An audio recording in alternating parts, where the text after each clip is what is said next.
Motor বাইকের ধাক্কায় প্রাণ গেল এক যুবকের। রবিবার ভোরেই ঘটনাটি ঘটেছে রায়গঞ্জ থানার সুভাষগঞ্জ এলাকায়। পেশায় সবজি বিক্রেতা, মৃতের নাম আইনুল হক, বয়স 28, বাড়ি রায়গঞ্জের ভিটিয়ার নয়াটলি এলাকায়।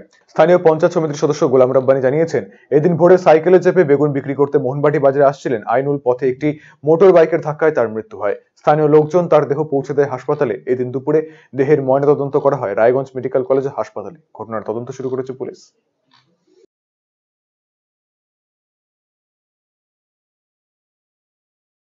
উনি সকাল দিনের বেলায় বেগুন কালেক্ট করে সকালের দিকে এখানে মোহনবাটি বাজারে বিক্রি করতে আনতেন। আচ্ছা ওই জায়গার জন্য সব ভোরে ভোরে আসে, ওরা আসে জায়গাটা ধরে আর সকালে বিক্রি করে আর কি। আচ্ছা ওই তার মধ্যে আস্তে আস্তে বেগুন করে নিয়ে ওই যে সুভাষগঞ্জ ওখানে পীরস্থান আছে, ওখানে বাদিক দিয়ে আসার পথে আর কি ওই অন্ধকারের মধ্যে যে কোনো একটা বাইক, আমরা তো দেখি নাই, ওকে আমরা হাসপাতালে আসে দেখলাম আর কি। তো যখন আমরা দেখি তখন ও মৃত অবস্থায় ছিল। কে বা কারা নিয়ে আসে ভর্তি করেছে, আমরা খবর শুনে সকালে আসে দেখি ও বেডে মারা আছে। কটা নাগাদ হয়েছে অ্যাক্সিডেন্টটা? 3:30 পৌনে 4টা নাগাদ হবে।